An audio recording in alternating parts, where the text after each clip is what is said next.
सोचिए, अगर आपका अपना एक पर्सनल एआई वॉइस असिस्टेंट हो, एक ऐसी आवाज जो सिर्फ आपकी सुने, जिसका सारा डेटा आपके घर में, आपके कंट्रोल में रहे और जो सुनने में बिल्कुल असली इंसान जैसी लगे।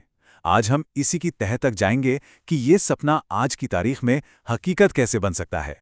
ये सारी बातचीत शुरू होती है होम असिस्टेंट कम्युनिटी के एक मेंबर मॉरिका वेब की इस एक लाइन से।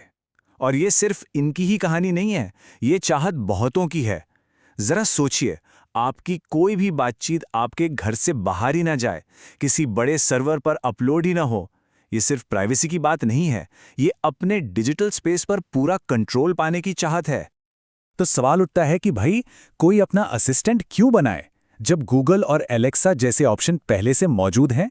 जवाब 3 शब्दों में है: प्राइवेसी, कंट्रोल और सबसे जरूरी चीज, ऑफलाइन आजादी।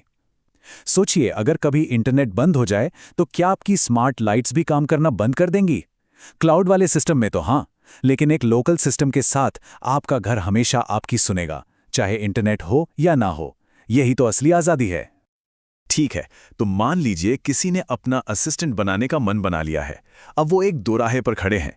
एक रास्ता है जो आसान और किफ़ायती है, और दूसरा रास्ता है जो बहुत पावरफुल है, लेकिन उतना ही महंगा और मुश्किल भी। अब चुनना यह है कि क्या चाहिए, एक सिंपल हेल्पर या एक सुपर स्मार्ट साथी। यहां पर ये दोनों रास्ते बिल्कुल साफ हैं। एक तरफ है हॉबीइस्ट का रास्ता, जो एक छोटे से कंप्यूटर जैसे रास्पबेरी पाई पर आराम से चल जाता है। इसमें खर्चा कम है, सेटअप भी आसान है और बेसिक ऑफलाइन कंट्रोल मिल जाता है। दूसरी तरफ है पावर यूजर का रास्ता। इसमें तो समझिए, आप अपने घर में ही एक छोटा मोटा डेटा सेंटर बना रहे हैं। इसके लिए एक महंगा ग्राफिक्स कार्ड चाहिए, बिजली का बिल भी ज्यादा आएगा, पर बदले में जो परफॉर्मेंस मिलेगी वो कमाल की होगी।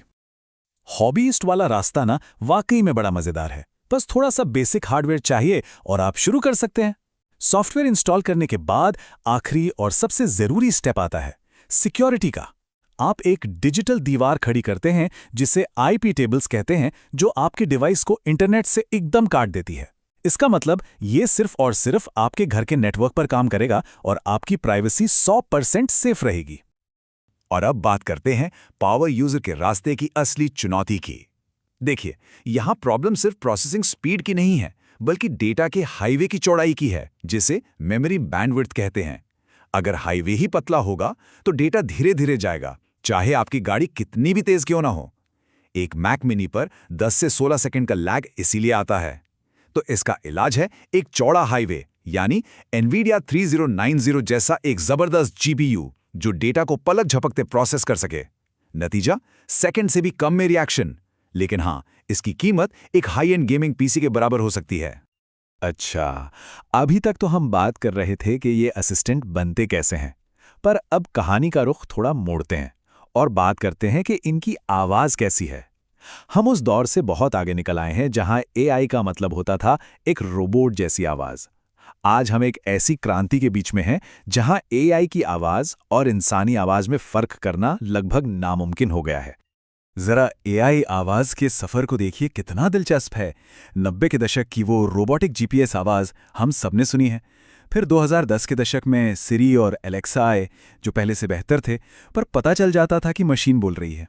लेकिन आज की एआई आवाजें सिर्फ शब्द नहीं बोलती, वो इमोशन जाहिर करती हैं। खुशी, मजाक, फुसफुसाना, सब कुछ। हम आज उस पॉइंट पर हैं जहां असली और नकली में फर्क करना मुश्किल ही नहीं, नामुमकिन सा हो गया है। और अगर आपको लग रहा है कि ये सिर्फ एक कूल टेक्नोलॉजी है, तो जरा इस नंबर पर गौर कीजिए। एआई वॉइस मार्केट सिर्फ 2 साल के अंदर $5.4 बिलियन से बढ़कर $8.7 बिलियन का होने जा रहा है। ये सिर्फ एक नंबर नहीं है, ये इस बात का सबूत है कि हम ऑडियो के एक बिल्कुल नए युग में कदम रख रहे हैं, जहां आवाज को बनाने और इस्तेमाल करने का तरीका हमेशा के लिए बदलने वाला है। इस क्रांति को लीड कर रही हैं कुछ कंपनियां। अगर किसी को सबसे असली, सबसे रियल लगने वाली आवाज चाहिए तो 11 लैब्स बेस्ट है। अगर कोई वीडियो के लिए वॉइस ओवर बना रहा है और उसे एडिटिंग टूल्स भी साथ में चाहिए, तो Murf.ai एक जबरदस्त ऑप्शन है। और बड़ी कंपनियों के लिए वेल सेड लैब्स जैसे प्लेटफॉर्म्स हैं। और सबसे अच्छी बात यह है कि इनमें से ज्यादातर कंपनियां आपको फ्री में अपनी टेक्नोलॉजी आजमाने का मौका देती हैं। इस पूरी टेक्नोलॉजी का जो सबसे हैरान करने वाला पहलू है, वो है वॉइस क्लोनिंग। मतलब किसी की भी आवाज को सिर्फ कुछ सेकंड के ऑडियो सैंपल से हूबहू कॉपी कर लेना। सुनने में ये किसी साइंस फिक्शन फिल्म जैसा लगता है ना, लेकिन ये आज की हकीकत है और ये किसी सुपर पावर से कम नहीं है। तो ये इंस्टेंट वॉइस क्लोनिंग आखिर है क्या भला?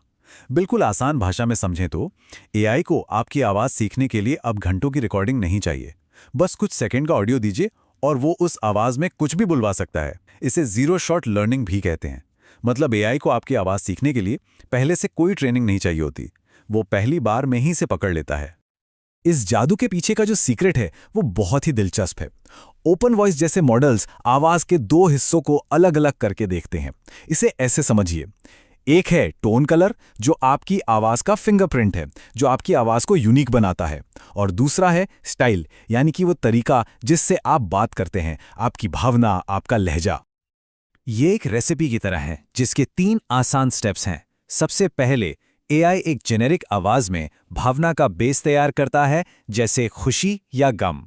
फिर वो आपकी आवाज का सैंपल लेकर उसका मसाला यानी आपका यूनिक टोन कलर निकालता है, और आखिर में इन दोनों को मिलाकर एक नया ऑडियो तैयार हो जाता है जिसमें भावना एआई की होती है लेकिन आवाज आपकी होती है। कमाल है ना? तो अब हम ये तो जान चुके हैं कि ये टेक्नोलॉजी कितनी पावरफुल है, और हर बड़ी शक्ति की तरह ये भी अपने साथ बड़े मौके और उतनी ही बड़ी चुनौतियां लेके आती है।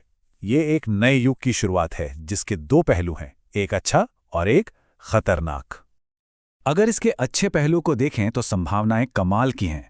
कंटेंट क्रिएटर्स के लिए तो ये गेम चेंजर है ही, पर उससे भी बढ़कर जरा उन लोगों के बारे में सोचिए जिन्होंने किसी बीमारी की वजह से अपनी आवाज़ खो दी है। ये टेक्नोलॉजी उन्हें फिर से बोलने की ताकत दे सकती है। ये टेक्नोलॉजी क्रिएटिविटी और इंसानियत दोनों को एक साथ मजबूत बना सकती है। लेकिन इस शक्तिशाली तकनीक का एक अंधेरा पहलू भी है। इसी का इस्तेमाल डीप फेक ऑडियो बनाने, धोखाधड़ी करने या गलत सूचना फैलाने के लिए भी हो सकता है। किसी की आवाज को बिना उसके इजाजत के क्लोन करना, ये उसकी डिजिटल पहचान की चोरी करने जैसा है। ये वो चुनौतियां हैं जिनसे टेक्नोलॉजी बनाने वालों से लेकर हम सभी को मिलकर निपटना होगा। तो अंत में हम इस एक बड़े सवाल पर आकर रुकते हैं। एक तरफ ये टेक्नोलॉजी इंसानी क्रिएटिविटी को नई ऊंचाइयों पर ले जा सकती है, और दूसरी तरफ ये हमारे एक दूसरे पर विश्वास की नींव को हिला सकती है। तो फिर संतुलन कहाँ है? हम कैसे ये पक्का करें कि ये टूल धोखे का नहीं बल्कि अभिव्यक्ति का एक जरिया बने? ये एक ऐसा सवाल है जिसका जवाब हम सबको मिलकर खोजना होगा।